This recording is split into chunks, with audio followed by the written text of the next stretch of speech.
Ventana Abierta, una mirada al país, a la comarca y al mundo. Todo el jueves a las 18 horas, aquí en Fénix, 1330 AM.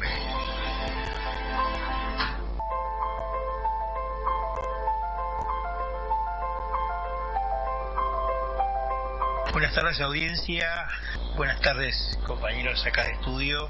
Iniciamos hoy otra sesión de Ventana Abierta con varios temas. Hoy hay decenas de asuntos que tratar, muchos que tienen que ver con cosas puntuales, pero que refieren a problemas más globales, que son los que sí creo valen la pena analizar.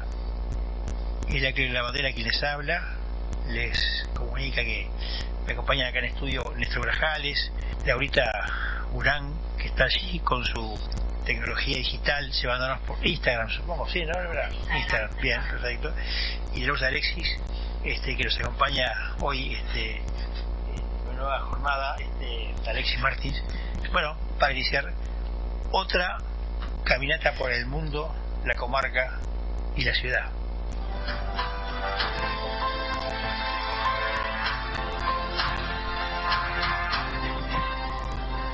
Bueno, un dato de casa. Recordamos cuando vino aquí, estuvo aquí en este estudio, por lo menos en el teléfono, porque ella no estuvo presente, pero sí estuvo presente con su voz y con su tema, cuando hicimos nota con una autora de Florida, maestra, docente, pero además también, sobre todo, una mujer con mucho impulso y mucha fuerza, que era Micaela Álvarez, ciertamente, que presentaba un libro llamado No en Buenos Aires. Presentaba un libro y ahí se hizo una presentación en Buenos Aires. Hoy me llega la noticia por acá, un tuit muy lindo que le pone un cotarraño de ella, cotarraño de la patria chica de ella, Isabel Ledesma, dando anuncio justamente de que presentó este libro en Buenos Aires. Así que bueno, una salutación más a esta esforzada escritora. Y en ella saludo a todos aquellos que desde el interior intenten hacer cultura con todas las dificultades que esto representa.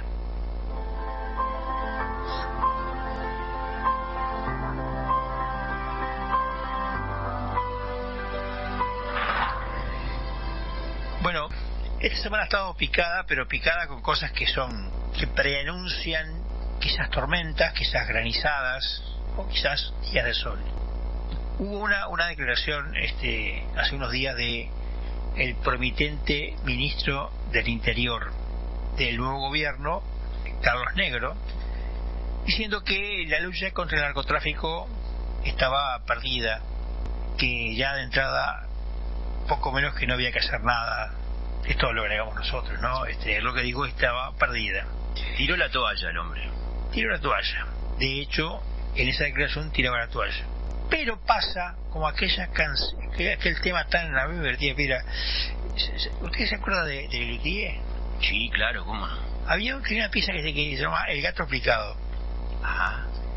Donde hacía un gato que era en lenguaje criollo, y después, como no se entendía nada, los tipos explicaban enseguida 5 minutos. A ver, no, quiso decir tal cosa. En vez de ir para el gato decía zapato de yute, bla, bla, bla, bla, calzado de yute, tal.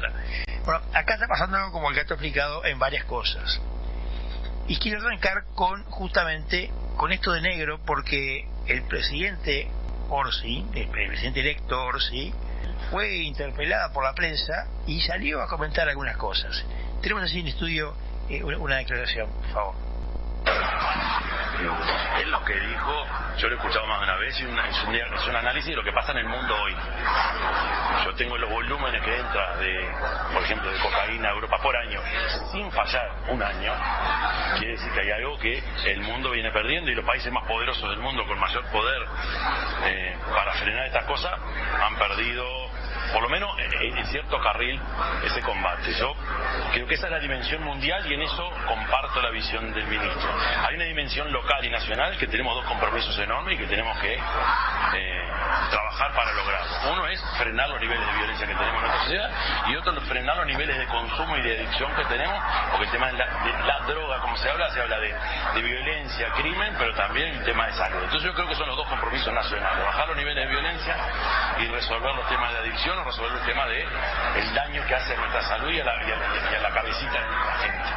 Entonces, en el marco de esto que es mundial, que entre compromisos y fracaso, entre la hipocresía que en el mundo existe con respecto a este tema, y en un comercio mundial de estos productos que vos decís no se frena nunca, y tenés la mejor tecnología, la mejor inteligencia, entonces hay un dato de la realidad. Lo que sí tenés un compromiso fronteras adentro, que nuestra gente, que reparar lo que ha venido pasando y frenar los posibles daños que puedan venir más adelante. Bueno, este es el primer capítulo que ha explicado esta semana, pero no fue el único. Hubo también otra instancia donde el gato explicado fue el que se dio entre el promitente ministro de Economía, Gabriel Odone, y el promitente ministro de Trabajo, exacto, Juan Castillo. Básicamente, uno lo dijo en términos económicos, porque a veces suena más fácil, más tolerable, más aséptico, en parte porque no queda claro qué está diciendo, ¿no? Digo, a ver, no es que no se entienda las cosas de economía, pero la gente en general lo toma con más distancia. Qué interesante. Odone dijo que había que desindexar la economía en parte del tema inflacionario, y esto este planteo se pensaba llevar a los consejos salarios. La declaración es larga, la podríamos poner, la tenemos acá, pero como es muy compleja, suena compleja, lo fácil, explicado, traducido, quiere decir exactamente esto: vamos a desindexar la economía de la inflación, que a su vez traducido quiere decir vamos a quitar el anclaje que hay entre los aumentos salariales con el aumento de la inflación. Hasta ahora venimos en un proceso por el cual hay un anclaje entre una cosa y otra. Sube la inflación, suben los salarios. En los consejos salarios se debaten líneas, puntos, pero en definitiva sobre este criterio. Odone acaba de plantear que sería importante, lo planteó en un programa, creo que en Perspectiva, lo planteó ayer, y eso enseguida generó alarmas, porque, convengamos, ni el mayor neoliberal se atrevería a plantear algo así sin generar escándalo. Lo planteó Odone, el ministro promitente del gobierno de izquierda próximo a asumir, y eso enseguida generó ruido. ¿En dónde? En el PIT-CNT. Dijo, nosotros no vamos a tolerar. Allí habló Marcelo Abdala diciendo, nosotros no vamos a tolerar que se pueda desindexar una cosa de otra. De hecho, la indexación ha sido una bandera que el PIT-CNT ha defendido en forma sistemática. Lo interesante del caso es, ver, sí, por un lado, qué desconcertante declaración la de Odone, considerando que es un ministro de un gobierno que es eso, que se promete ser de izquierda, ¿no? Y que ha tenido además una reivindicación histórica sobre la indexación precisamente de los salarios a la evolución de la inflación. Pero además también lo que me parece que se instala ahora, si entra en la minucia económica, es una segunda pulseada, un segundo gato explicado, que ese no sé cómo va a ser resuelto. Según ha mencionado Odone, lo dijo en la misma declaración, ¿no? Piensa tener una entrevista con el ministro de Trabajo, Juan Castillo, y no sé, eso está ahí en vía de resolución. Y ahí, cuando tenga la entrevista con el futuro ministro de Trabajo, tenemos otro verso del gato. Sí, tendremos una línea más de gato explicado, una estrofa más de gato explicado, ¿sí? Pero lo interesante del caso es que todavía no ha empezado el gobierno de Orsi y ya hay ruidos por todos lados. Y yo creo que esto es fruto, porque esto genera ironías y todas esas cosas, pero en el fondo el problema acá que está a consideración pública es que el Frente Amplio es un conglomerado político, es una coalición política que llega con varias contradicciones ideológicas que coexisten políticamente por razones de interés del proyecto político y del proyecto de poder. Exacto. Pero en este caso, cuando entramos a bajar a la minucia del detalle económico, del detalle de los haceres gobernativos, empiezan a notarse las fragilidades de esa hipotética unidad, o en todo caso a notarse las grietas de lo que no tiene unidad. Bueno, espero que se resuelva lo mejor que sea, pero digo, aquí acá hay un parteaguas, ¿no? Porque claro, o desindexamos, o sea, separamos la negociación del Consejo Salario de la evolución inflacionaria, lo cual tiene una consecuencia determinada para la inflación, para el país. No es un problema de maldad, sino simplemente un problema de criterio, de política, que esto es lo que siempre ha contrariado el PCNT y la izquierda más a la izquierda del proyecto político, del Frente Amplio. O si se toma la tesis de Odone, significaría que en la pulseada ha perdido el PCNT en una reivindicación que es histórica y muy importante. Pobre Odone, ¿no? Pobre ministro Odone. Debe ser más difícil, o sea, es complicado gobernar con los comunistas en la oposición. Capaz que es hasta más difícil cogobernar con los comunistas, ¿no? Sí. Lo que pasa es que en realidad está claro que el gobierno de Orsi no es un gobierno unicolor. Ese sí que es multicolor. Y ese sí que tiene distintas variantes ideológicas, claro, implícitas en su ADN, en su genoma. Entonces ahí vas a encontrar momentos en donde se confrontan ideas distintas, y este es el caso, casualmente, antes de empezar el gobierno. Vamos a la tanda, por favor. Tus Avis no te dejan a pie. Presenta tu cédula y canjea 50 Avis por una chance para participar del sorteo de 2 autos eléctricos BYD, 19 motos Anela. Además, podés ganarte 500 vales valor 1.000 pesos cada uno en el pago de tus facturas en nuestros locales. Vos podés ser el ganador. Te esperamos. Más información en habitat.com.uy. Si te digo carnaval, vos andá a Habitat. Adquirí tus entradas y disfrutá del carnaval. Desfiles de llamadas, teatro de verano. Te esperamos en cualquiera de nuestros locales Habitat de todo el país.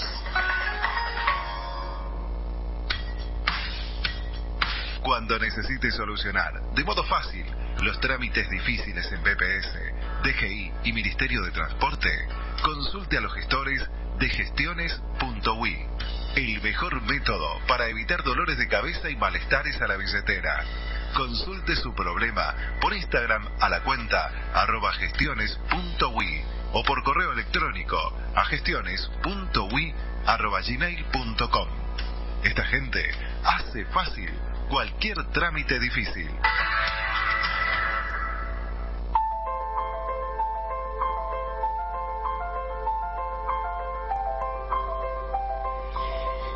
Bueno, y otra vez seguimos mirando el mundo por la ventana abierta. Este programa que se emite por Radio Fénix 1330. Y ya que hubo gatos explicados, hubo uno que no sé si está muy explicado, pero generó también ruidos. Y tuvo que ver con la invitación Urbi et Orbi, como se dice en Roma, cuando el Papa hace una bendición para todo el mundo.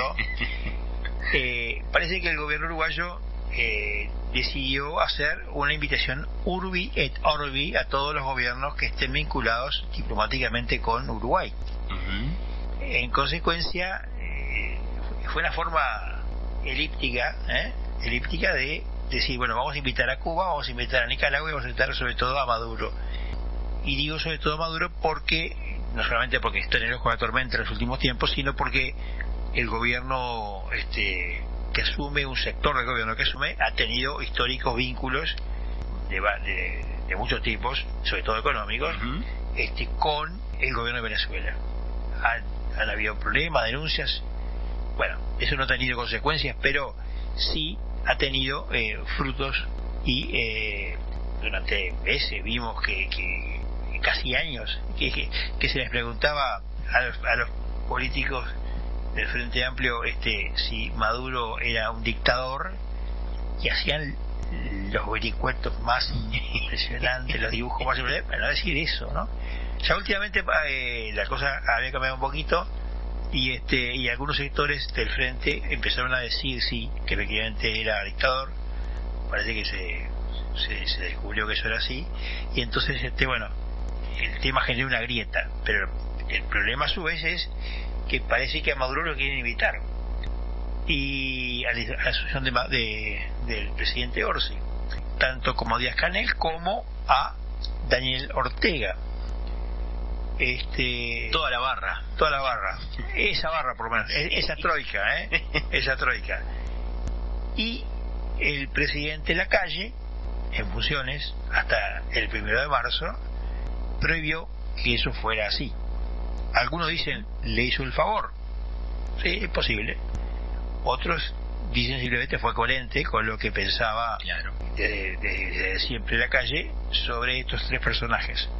Lo cierto es que esto ha generado también ruidos a otro nivel, porque si no hubiera habido esta proscripción, digamos, esta prohibición del presidente actuante, Luis Lacalle Pou, seguramente la noticia del 1 de marzo no iba a ser la asunción de Orsi, iba a ser los líos que van a haber en torno a Maduro y a Díaz-Canel.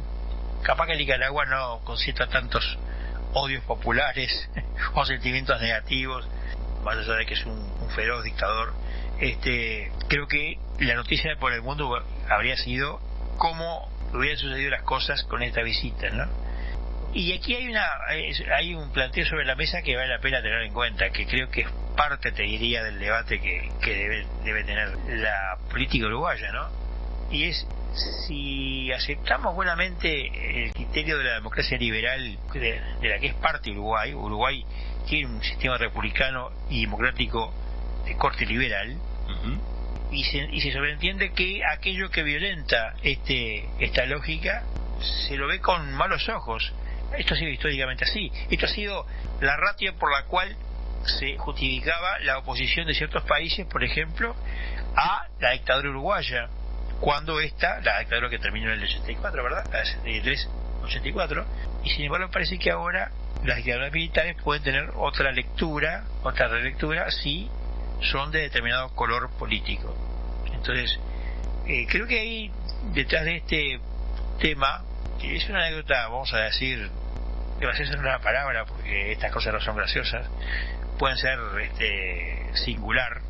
Detrás de esta polémica singular se oculta un gran debate, y es que ¿a qué está dispuesto Uruguay, sostener como vínculos formales sin romper por eso con la tradición democrática que el país tiene y cultiva desde hace años? Todos hemos escuchado las declaraciones del representante uruguayo en la OEA, Abdala, Washington Abdala, donde hablaba de los venezolanos, por ejemplo, decía, bueno,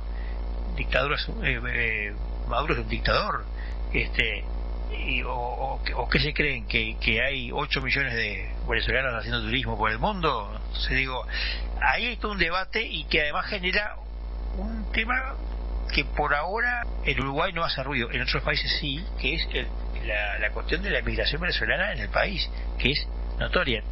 Yo hablaba con alguien que está vinculado a los temas del exilio cubano acá, y me decía que el primer colectivo nacional de migrantes que existe en el país es el venezolano, y el siguiente es el cubano. Y todos conocemos, todos sabemos que todos convivimos con personas de estas nacionalidades.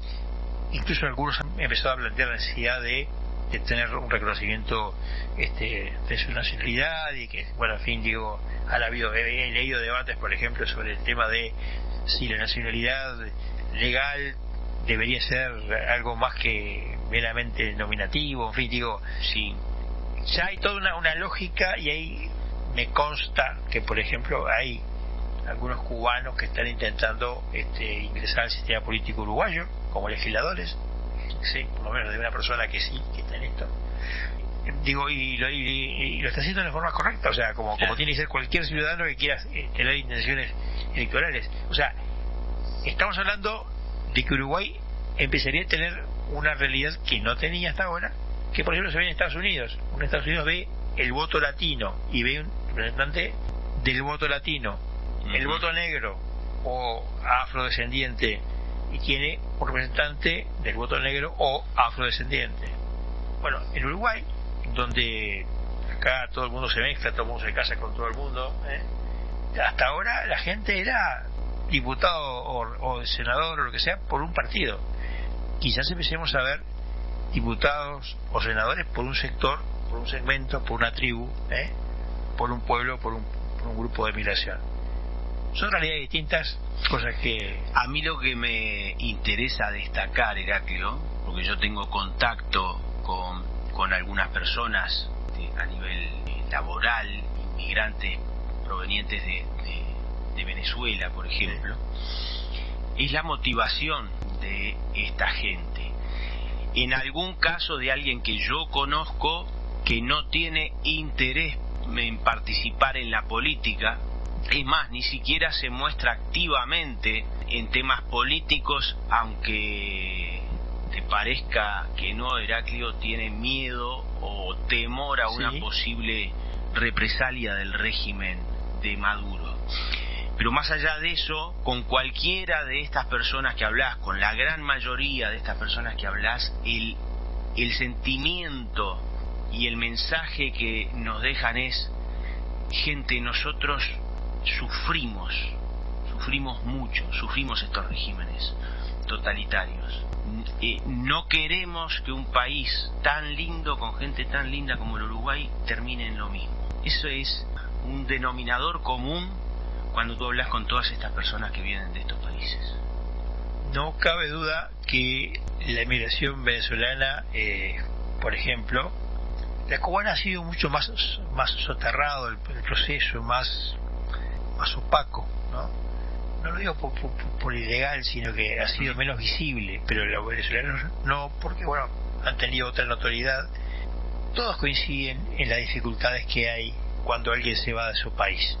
No es fácil ser inmigrante. Claro que no. Hay una canción de una venezolana que se fue al Perú, donde cuenta su peripecia, una canción muy bonita, muy emotiva además, la peripecia que ella tuvo para decidir irse y llegar al otro lado. Uruguay es un país de migrantes, eso es notorio. Como decía alguien, el Uruguay está lleno de gente que baja de los barcos, ¿no? Bueno, es cierto. Estos también bajan de los barcos sobre los aviones, pero lo cierto es que en este caso hay un componente más en carne viva, que es el problema político. Ojo, no es la primera inmigración política que Uruguay tiene. Uruguay siempre tuvo inmigración, digamos, de fuga política, desde del siglo XVIII. En el siglo XVIII, los que perdían la guerra allá en Europa se venían para acá, claro, y venían como inmigrantes, ¿no? Claro. Incluso hasta en condiciones hasta de semi-esclavitud. Uno dice la esclavitud es de los negros, no. También hubo blancos que vinieron casi en condiciones de esclavitud, prácticamente en esas condiciones, y era porque venían disparando de la guerra. Entonces Uruguay siempre fue un refugio de esos momentos terribles que pasan por otros suelos, digamos, por otras tierras. Esto quizás también sea continuar con la tradición. Tenemos la notoriedad del caso porque además es un país que está en el continente, no vienen de Europa, vienen de América, y eso es quizás lo que más nos afecte, lo que más conmueva y emocione precisamente al ver gente que, como en tu caso, te dice ese tipo de reflexiones. Totalmente. Vamos a la tanda, por favor.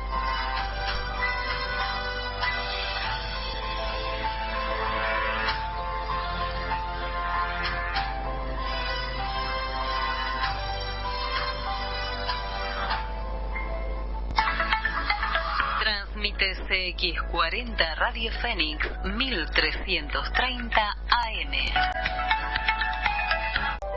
Bueno, seguimos mirando el mundo, la comarca, el país, desde la ventana abierta, y hoy nos acompaña como siempre nuestro querido amigo Julio Martino, desde Europa. Sabemos que además hay novedades cuantiosas y agitación enorme, en particular con lo que se puede visualizar como el fin de la guerra de Ucrania, problemas que han habido de elecciones, las elecciones de Alemania, todos temas que son concurrentes a un mismo punto, el mismo núcleo de conflicto. Julio, ¿estás por allí? Un gusto, Heraclio, por aquí estamos, estar con ustedes. Un saludo a todos. Bueno, saludos, Julio. Contanos un poquito, Julio, qué es la panorámica que se ve ahora en Europa en estos días. Bueno, mira, Europa no ha parado de salir de un susto al siguiente desde la asunción de Donald Trump, ¿verdad? Y de una incomprensión y una descolocación total sobre lo que es la política de Donald Trump para Europa y para el mundo en general, ¿verdad? Y esta semana fue la frutilla de la torta, ¿verdad? Cuando Donald Trump desautoriza a Zelensky, culpa a Ucrania de la guerra y le dice que se pongan cinturas, que se apresure porque sin país se va a quedar, ¿verdad? Lo que ha sido tomado acá con gran asombro por los gobiernos de centro y de izquierda europeos que contemplan atónitos cómo toda la estructura de sostenimiento de Ucrania y la tesis para apoyar a Ucrania por parte de la OTAN, por parte de Europa y su aliado Estados Unidos, acaba de caerse como un castillo de naipes. Claro. Yo diría, ¿sabes qué, Heraclio? Da la impresión, tengo la sospecha, muchos más lo dicen, quizás con otras palabras, ¿verdad?, pero en el mismo sentido, como que el atlantismo se ha acabado, por lo menos con esta administración de Donald Trump. Uno de los vértices de la política de los Estados Unidos, que ha sido el pacto del Atlántico, el atlantismo, la defensa de Europa, el paraguas sobre Europa y la unión de Estados Unidos a Europa. Desde el fin de la Guerra Mundial, ¿no? Desde el fin de la Guerra Mundial, sobre el sostén de lo que era el espíritu del mundo occidental, democrático. Estados Unidos, con Donald Trump en la presidencia, pierde interés por Europa. Y para el gobierno de los Estados Unidos parece ser que Europa y los problemas de Europa son solo un problema que hay que resolver lo antes posible, ¿verdad? Sí, sí. Y eso es lo que tiene atónito a los europeos. Macron convocó una cita urgente en la que concurrieron los presidentes de Italia, Alemania, Inglaterra, Reino Unido, España, ¿verdad? Las principales naciones europeas, Alemania, y para planear una estrategia cuando tuvieron noticias de que se reunía en Arabia Saudita Lavrov con Marco Rubio para estudiar cómo se terminara el conflicto de Ucrania, y Europa no fue invitada, ¿verdad? Entonces se juntan en el Eliseo con gran bombos y platillos, como que Macron quiere liderar una intención europea de no dejarse afuera, y tienen una reunión y no se ponen de acuerdo en nada, ¿verdad? Entonces, la ineficiencia política y de la política exterior, por decirle de alguna manera, de las relaciones internacionales y de la acción política europea es ineficaz absolutamente, porque actúa de una manera que no es unificada. Y claro, Estados Unidos viene como un Ferrari a resolver los problemas y Europa marcha como una carreta, ¿verdad? Y claro, no hacen más que reaccionar a lo que hace Estados Unidos, y las reacciones son todas lentas, ¿verdad? Estados Unidos les echan cara a su falta de preocupación en la defensa de Europa y empiezan a reaccionar de a poquito, pero fíjate que hace 10 años Europa está planeando la fabricación de un tanque europeo común a todos los países. No se ponen de acuerdo, ni siquiera en los planos, ni siquiera dónde se deba fabricar, ni siquiera a quienes les parecería que pudiera ser ese tanque y a quienes no. Naturalmente que, por ejemplo, Francia tiene su tanque, Alemania tiene el suyo. Hay intereses encontrados. No han logrado hacer un ejército unificado para Europa. Solo han logrado movilizar una brigada de infantería mecanizada unificada entre Alemania y Francia. Es todo el mando único que han logrado sobre una unidad multinacional. O sea, la situación de la política exterior europea y de la defensa europea es totalmente ineficaz. Entonces, y no entienden a Donald Trump. Y hay mucha gente que incluso está desencantada porque pensaban que Donald Trump iba a venir a terminar la guerra de Ucrania de acuerdo al criterio que ha tenido Biden hasta el momento, pero por algo no es Biden y por algo él le ha ganado a Biden, porque el elector de Donald Trump, y por eso hay que entender a Estados Unidos, le importa un pito Ucrania y le importa un pito la guerra y le importamos un pito el resto del mundo. Sí, claro, obvio. Y Donald Trump gobierna y se ciñe a su libreto de America First, América primero. Y sea lo que sea, en el pragmatismo político de los Estados Unidos, de aquí en más hay que entender que Donald Trump hará lo que él cree que le conviene a Estados Unidos. No le importa herir el sentimiento de nadie, ni de Zelensky, ni de la Unión Europea, por supuesto, ni de nadie, ni siquiera aquellos que de repente están ilusionados con la intervención de los Estados Unidos contra Venezuela y contra los regímenes de Cuba y de Nicaragua, que quizás se haga, pero porque le convenga a Estados Unidos, no porque nos convenga a los que nos cae grueso esos regímenes. Eso es lo que hay que entender primero, y que Estados Unidos va a centralizar toda su política exterior de defensa y toda su actividad con el tema Indo-Pacífico y China. Es lo que le interesa, ¿verdad? Entonces no quiere tener una Rusia agresiva y enemiga. Incluso los rusos que callaron al vuelo toda la situación, por ahí anda Vladimir Solovyov, que es el ideólogo del régimen, que hasta lanzó en un programa esta semana, el martes, de la televisión abierta rusa, la siguiente frase: ¿y por qué no una unión militar de Rusia y Estados Unidos? Dijo. ¿Me explico? Entonces, los intereses de las grandes potencias no tienen amigos ni enemigos, tienen intereses. No hay enemigos permanentes, hay intereses permanentes. Mi enemigo de hoy puede ser mañana mi amigo, y eso es indiferente para las políticas nacionales de las grandes potencias. Ahora, se está produciendo una reacción europea desde el extremo de la derecha que quiere acompañar esa política de Estados Unidos, pero para Europa, no para oponerse a Estados Unidos, porque quizás esta reacción de Donald Trump está vinculada a que lo primero que ha hecho Europa ha sido empezar a poner piedras en el camino cuando ellos vinieron a tratar de empezar a mover el tema de terminar la guerra. Y Zelensky quizás sobredimensionó su figura y su peso y ha actuado de una manera errónea desde el punto, o sea, no ha entendido Zelensky a Trump, ¿verdad? O sea, Zelensky se ha colocado en el lugar en que lo han querido colocar los liberales y la centro derecha europea y del mundo, invitándolo a los parlamentos, dándole una jerarquía extraordinaria, que él lo ha creído así, y de repente, de golpe y porrazo, aparece alguien que le dice: mira, tú no eres nadie, y no solo no eres nadie, eres un comediante mediocre, y ¿sabes qué? Trata de terminar esta guerra porque hasta te quedas sin país. Y está que no sabes lo que pasó. Empezó una pesadilla, ¿verdad? Sí. Y esa pesadilla abarca a otros países europeos, sobre todo a los del extremo oeste de Europa, Polonia, los países bálticos, Rumania, que sienten el miedo de que esta retirada norteamericana del interés por la OTAN y por el atlantismo aliente a que Rusia cumpla otros objetivos que son objetivos históricos y nacionales de Rusia, que es el Báltico, que es Polonia, ¿verdad? Y que es definitivamente someter completamente a Ucrania. Tal cual están las cosas, Ucrania no está derrotada, tiene que apresurarse con lo que tiene ahora, a hacerse fuerte. El ejército ucraniano es más fuerte hoy que cuando empezó la guerra. Rusia no logró sus objetivos. Lo peor que puede hacer Ucrania ahora es desaprovechar este momento para hacer la paz lo más favorable posible, pero están haciendo lo contrario.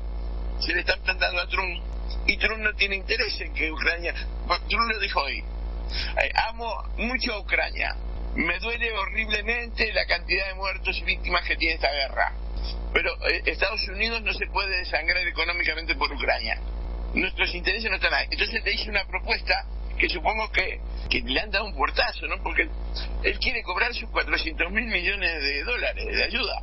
Por más que dicen, no es cierto, que Europa... No, pero el grueso de la ayuda la dio Estados Unidos y Ucrania no ha pagado. Ya ha dicho que quieren explotar los puertos y la infraestructura portuaria de Ucrania, que quieren acceso a la reserva de petróleo, gas y tierras raras de Ucrania, y que quieren recibir el 50% de los recurrentes por la extracción de recursos y el 50% del valor financiero de todas las nuevas licencias concedidas a terceros. ¿Por qué? Porque quiere cobrar. Trump quiere hacer caja, porque vuelvo a decir, America First, y se acabó la regalía, se guardó la chequera y ya no hay obra social norteamericana en el mundo. Es lo que tienen que empezar a comprender. Y en el marco de toda esta situación, elecciones el domingo en Alemania, con una fuerza política que emerge con una gran identidad de ideas. Ojo, yo no estoy acá transmitiendo afinidades, estoy transmitiendo hechos que son los que percibo y los que me parecen que están sucediendo. Esto para mí es muy importante. Quiero resaltar que en lo personal detesto los tanques rusos invadiendo a Ucrania con las banderas de la hoz y el martillo, y que tengo plena conciencia de que el agresor fue Rusia. Pero eso no quita la realidad política que tenemos en la actualidad y los intereses que se juegan en la actualidad. Entonces, Alemania se juega su futuro, a través de Alemania Europa se juega su futuro y quizás el mundo, porque o sea, acá hay un movimiento que está avanzando y que quizás pierda el domingo las elecciones, pero la siguiente... ¿Cuándo son las elecciones, Julio? Porque el próximo domingo. Perfecto. Fíjate, cómo llega Alemania a las elecciones, Heraclio. ¿Cómo llega Alemania a las elecciones? Desde la llegada de los socialistas y los verdes al gobierno, el desempleo ronda el 6.1%. La contracción económica bajó a niveles del 2016. La producción industrial cayó un 17%. Se ha producido un gran encarecimiento energético, lo que ha provocado toda esta situación, ¿verdad? Consecuencia de que renunciaron a la energía nuclear, los verdes, el Pacto Verde. Eso encareció la energía. El 30% de la energía que se producía en Alemania era a través de las centrales nucleares. El déficit presupuestario alemán es de 100.000 millones. Es el 2,2 del Producto Interno Bruto. Técnicamente Alemania está en recesión.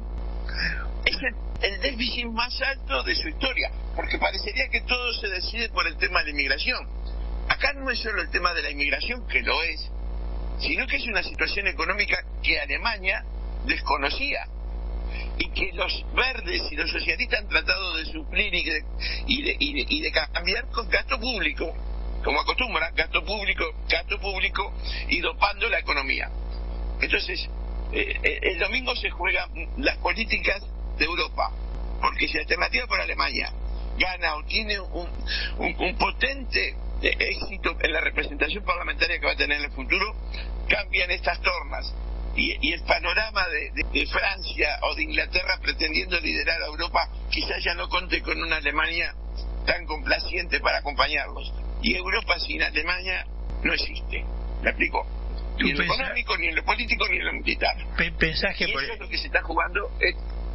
¿Pensás que, por ejemplo, perdón que te corte, pero pensás que, por ejemplo, esté en tela de juicio el concepto de la Unión Europea tal y como se conoce hoy? Totalmente. Mirá Heraclio, punto 8 del programa de Alternativa por Alemania: retorno a una Europa de naciones soberanas, una confederación de estados soberanos en sustitución de la Unión Europea, terminar con la sangría del aparato burocrático europeo, mercado común, protección de las fronteras, sí, pero autonomía estratégica en política de seguridad, preservar la cultura y la identidad europea sin pactos, y además renunciar a los pactos internacionales que sometan a la soberanía alemana a decisiones fuera de sus fronteras.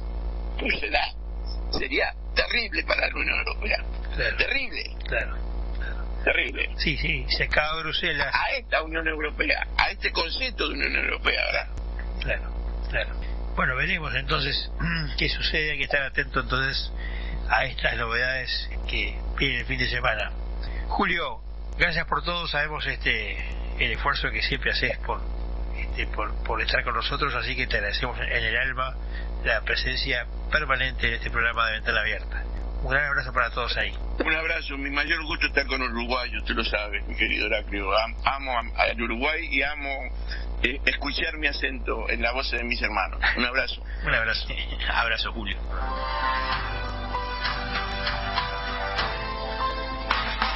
Avis no te dejan a pie. Presenta tu cédula y canjea 50 Avis por una chance para participar del sorteo de 2 autos eléctricos BYD, 19 motos Anela. Además, podés ganarte 500 vales valor 1.000 pesos cada uno en el pago de tus facturas en nuestros locales. Vos podés ser el ganador. Te esperamos. Más información en habitat.com.uy. Si te digo carnaval, vos andá a Habitat. Adquirí tus entradas y disfrutá del carnaval. Desfiles de llamadas, teatro de verano. Te esperamos en cualquiera de nuestros locales Habitat de todo el país. Cuando necesites solucionar de modo fácil los trámites difíciles en BPS, DGI y Ministerio de Transporte, consulte a los gestores de gestiones.ui. El mejor método para evitar dolores de cabeza y malestares a la billetera. Consulte su problema por Instagram a la cuenta @gestiones.ui o por correo electrónico a gestiones.ui@gmail.com. Esta gente hace fácil cualquier trámite difícil.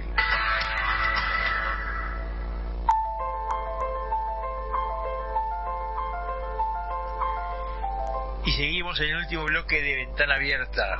Exactamente. Bueno, interesante lo que planteaba Julio, hablamos fuera de micrófono, que poco llega de esta temática, de estas noticias, Esta mirada, ¿no? de esta mirada sobre Europa en un acontecimiento como el de la elección alemana del próximo domingo, que es tan importante, no solo para los alemanes, sino para los europeos.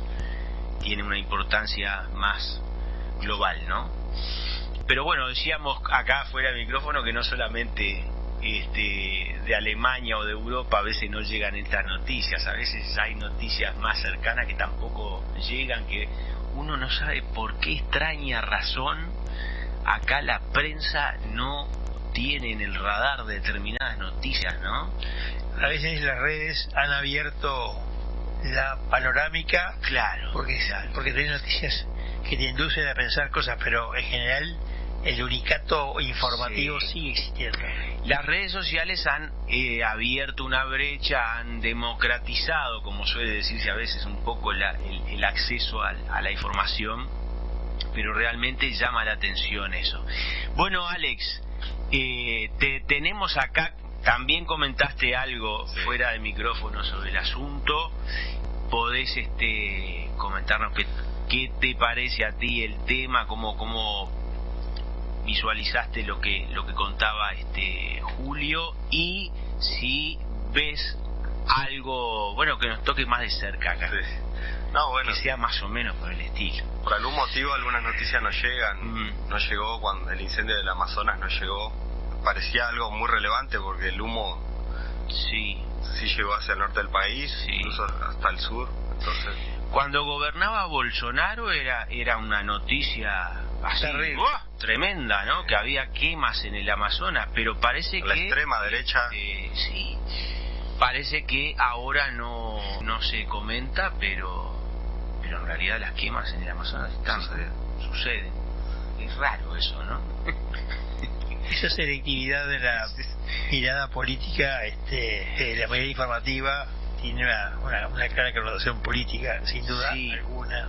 Sí, hay algunos, algún segmento del periodismo que opera políticamente, y algunos que quizás no, pero que uno no entiende por qué terminan anestesiados, ¿no? Terminan como sedados por la misma droga, ¿no? Vos sabés que Yuval Harari, el pensador israelí, que estuvo muy de moda, ahora siempre está de moda en estos tiempos, pero estuvo más de moda, digamos, en el quinquenio anterior, era un poco el gurú, decían, de el Silicon Valley, y entonces ha sacado varios libros, Homo Deus, varios libros, una secuencia de libros. Y ahora acaba de sacar un libro nuevo que habla justamente sobre el tema de las redes, influencia de las redes. Es interesante ver eso que vos decías. Sí. Bien, vamos a leer Vamos a leer esa lectura propuesta, Heraclio. Alex, ¿qué tenés para contarnos hoy? Porque si no, después el amigo Alex se nos queda con poco tiempo. No, justamente hablando de lo que son las redes sociales, y incluso en Brasil se bloqueó X, ¿no? Por un tiempo. Me hace acordar al nuevo apocalipsis de la Agenda 2030, que se viene para la Agenda 2045, que es la desinformación y el control, ¿no? De que esa desinformación no ocurra, porque ahora es el nuevo apocalipsis, ¿no? Ya fue no digo que no exista los otros temas que señalaban, como fue en los 70 la sobrepoblación, después el cambio climático catastrófico, que ya se tendría que haber terminado todo a esta altura, y ahora entonces el tema a atacar es la desinformación, que lo que termina siendo al fin y al cabo es destruir al llamado discurso de odio, que tanto les aterra, que luego termina siendo que el que piensa de una forma que no me conviene desde un punto de vista político o para llevar a cabo mis objetivos, que los disidentes no den su opinión. Entonces esto es lo que se estaría viniendo posteriormente. Esto no, capaz muchas veces dicen, no, esto es conspiración. No es conspiración, porque para que sea conspiración tiene que ser algo secreto, tiene que ser un secreto, algo oculto. Pero en este caso no hablamos de algo oculto, es algo que aparece en las páginas web oficiales o en conferencias de la ONU oficiales. Entonces realmente son cosas bien sabidas y publicadas. Pero bueno, ya les comento que ya hemos visto que el famoso, ¿no?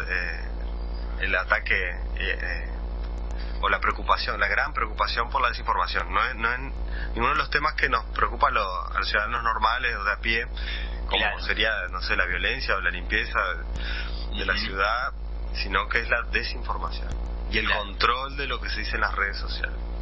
Sí, muchos actores, particularmente de izquierda, actores políticos, han manifestado su preocupación y su intención de hacer algún tipo de regulación de las redes sociales, ¿no? Y bueno, todos sabemos que hay gente que muchas veces suele utilizar muy a menudo eufemismos, ¿no? Entonces cuando hablan de regulación, generalmente hace un poco de ruido eso, porque generalmente tiende más a la censura que a la regulación, ¿no? ¿Por qué? ¿Por qué, Heraclio? Porque en realidad les preocupa regular lo que se dice y no les gusta a ellos. Lo que les gusta a ellos es libertad de expresión. Eso se puede decir. A mí me recuerda muchísimo a 1984, ¿no? A la vieja y polémica novela de George Orwell del año 1948, que tiene una vigencia absoluta, enorme, una vigencia absoluta, pero precisamente plantea el problema de la unicidad del pensamiento, el pensamiento único, decía Orwell. Y en realidad, cuando uno ve, sí, bueno, están los diarios, los medios tradicionales, se les controlaba desde el Estado por diversas maneras, y las redes como que se escapan, y entonces ahora todo esto viene a ser el sucedáneo del control para las redes, versión 2.0 de ese unicato que antiguamente se ejerció durante el siglo XX de otra manera. No, es no dejar cabos sueltos, en definitiva, ¿no? Porque el mandato, el decálogo que ellos tienen, que es el de controlar la educación, el de controlar niveles de expresión, de periodismo, en fin, todo eso, ¿qué pasa?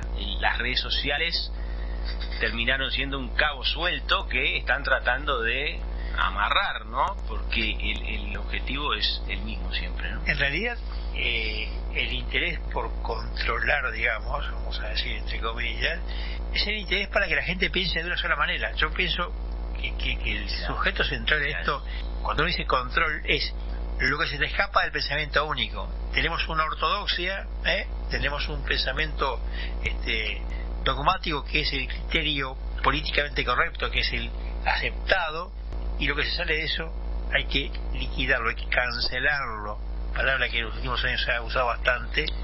Bueno, esto es parte del fenómeno que estamos haciendo. Y no es el caso de Ventana Abierta, su nombre propiamente ya lo está anunciando, y no es el caso de Doxa tampoco, donde sí se admite la diversidad de opiniones y la disidencia también y de comentarios, ¿no? Porque de la disidencia en definitiva se pueden lograr cosas mejores. Por eso cualquiera de los oyentes que quiera comunicarse con nuestros programas, en este caso Ventana Abierta o El Economista los lunes, lo hacen al 099-308-298. Ahí dejan sus comentarios. Nos vamos. Gente, hasta la semana que viene si Dios quiere. Hasta el próximo jueves.